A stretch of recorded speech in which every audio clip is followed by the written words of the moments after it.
Your next author, like Bobby Jabowski and Carl Weidman, has been with us since the beginning. He's extremely famous for his mystery novels.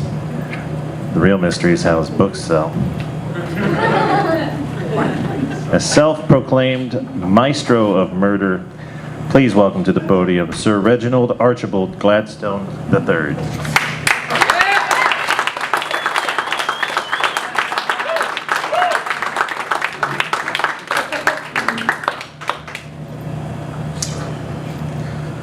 Good evening. I did not abandon my lush country estate to speak to a room filled with reprobates, only to be ignored. Let's try this again. Good evening. Good evening. Here's to me.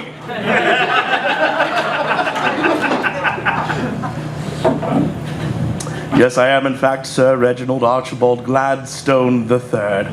No doubt you've seen my visage on the backs of my many Inspector Jerry Gerard murder mystery novels. Inspector Gerard is a bit of a spirit animal, I suppose. His keen brilliance can only be expressed by yours truly on the written page. I suppose you could say he's an avatar of mine. How many of you are familiar with the Inspector Jerry Gerard murder mystery novels? To my help. Those of you who are not familiar, perhaps you have heard these titles by the water cooler, as it were. Death by Edwardian Hospitality. Why are the butler's gloves at the crime scene? My third book, The Maid Man.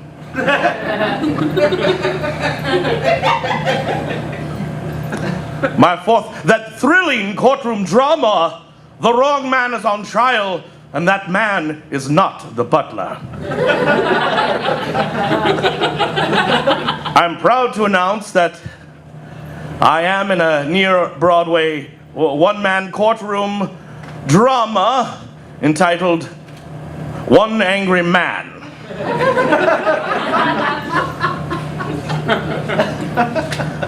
Next time you leave your shanty town, you should culture yourselves.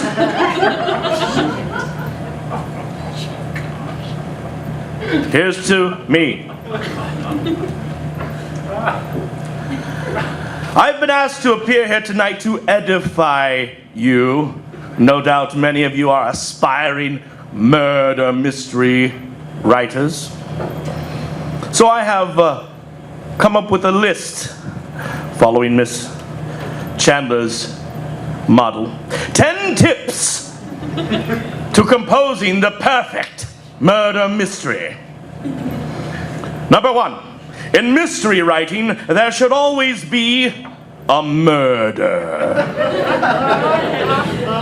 It is important that the reader understand that the sleuth in a murder mystery is so much more intelligent than they are. Let's face it, if you were a brilliant detective, you wouldn't spend your time reading murder mystery novels. Number 3, introduce the crime early in the book. That way, the rest of the book can be used to fill with plenty of clues to help the reader and detective solve the crime. It is important that the case is solved by the end of the book. Because once the murder is solved, then that's the end of the plot. Number 4, the crime should be sufficiently violent, preferably a murder.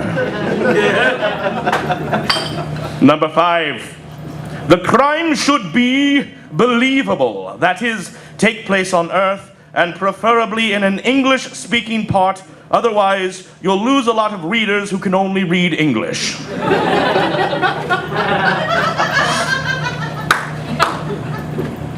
Number 6, every murder mystery has these 3 elements: a murderer, a location, such as a ballroom, or a conservatory, or a study. And a murder weapon could be a rope or candlestick, lead pipe or wrench. I prefer the knife, myself and my mysteries. Number 6, the culprit must be capable of committing the crime, but there should be enough doubt to prevent the reader to discover who the murderer is before the brilliant detective explains it all in the end. Number 8, whenever writing about your sleuth, make sure that they happen to be attending an event or are serendipitously related to the murderer in some way. This will ensure that the sleuth will be involved. I mean, why would a nosy old bat ask a bunch of questions about a murder unless she happened to be at the same masquerade ball? Classic Angela Lansbury.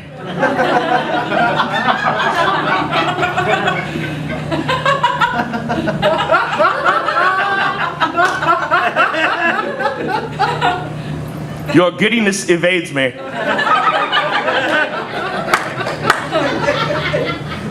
Number 9, do your research. All my murder mysteries take place in opulent country estates, because that is where I have spent most of my life. I know affluence, but by the looks of some of you, you may want to stick to writing a gritty dime novel that takes place in whatever slum you're most familiar with. Number 10, critics have recommended that I put a twist at the end of my murder mysteries, but personally, I find their obsession with American dance confounding.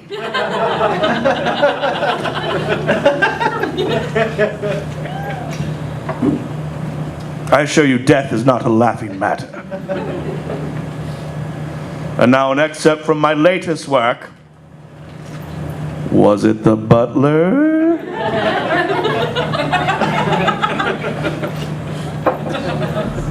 By Sir Reginald Archibald Gladstone III, starring Inspector Jerry Gerard. Mrs. Vanderwall took the dirty-handled garden rake in her silk-gloved hand and nodded. "Thank you, Inspector Gerard, for returning my garden rake. You are a true gentleman. This evening, the butler has provided a delicious meal, herrings in tomato sauce. Will you and the Mrs. Gerard like to join us? I appreciate the offer, but I don't care for red herrings."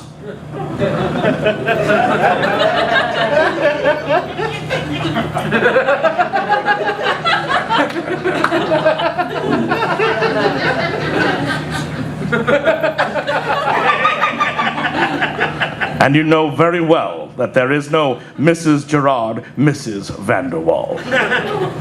Mrs. Vanderwall blushed. "Yes, well, how could I have forgotten? It's just that Mr. Vanderwall hasn't been around much. I'm beginning to feel like a widow." The inspector's eyes sharpened. "What does he do with his time?" "Oh," replied Mrs. Vanderwall, "he mostly argues with the butler over something about a lot of money that he owes him, and that he will pay the butler over his dead body. One evening, I heard the two men yelling. I heard one of them say, 'I'm going to kill you!'"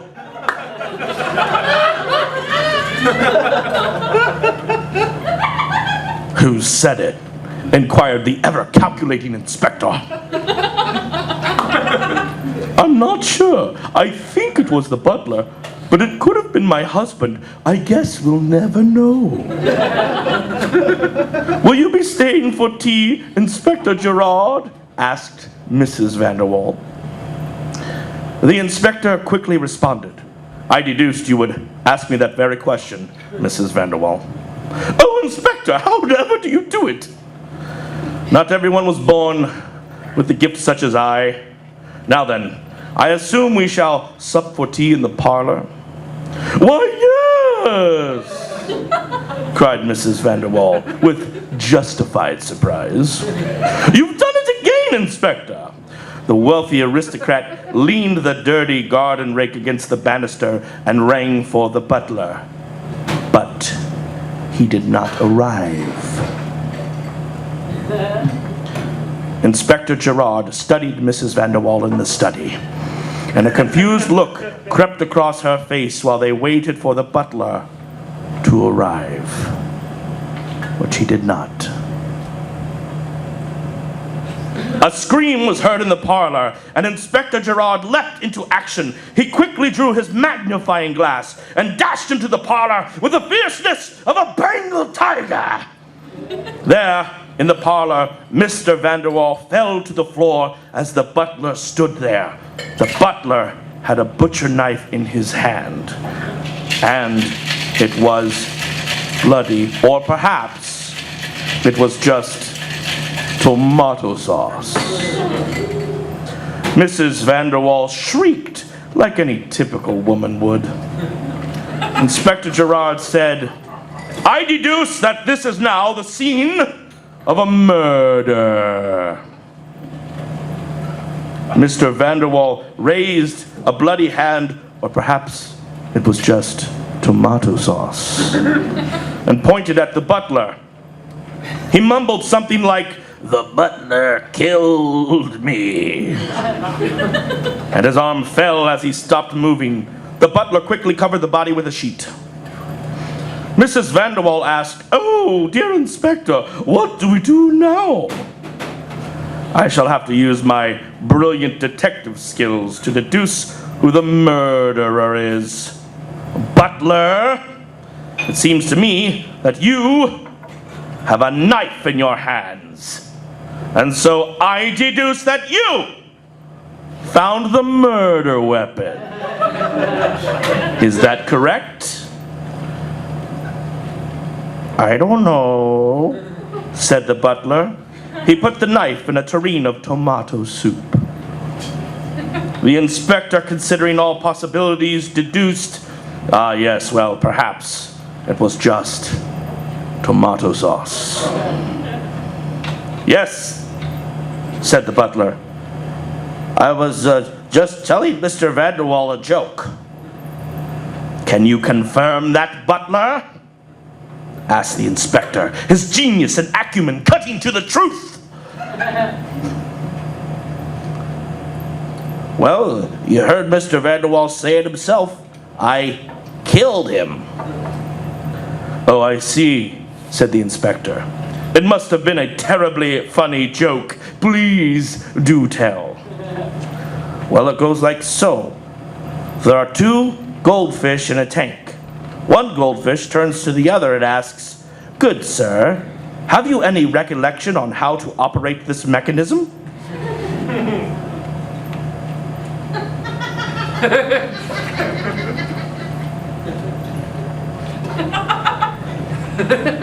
As he finished, Mrs. van der Waal and the inspector agreed that the jest was indeed terribly funny. I shall read no more. I don't want to ruin the ending for you. I'm sure it was nice to meet me. Thank you. You're welcome.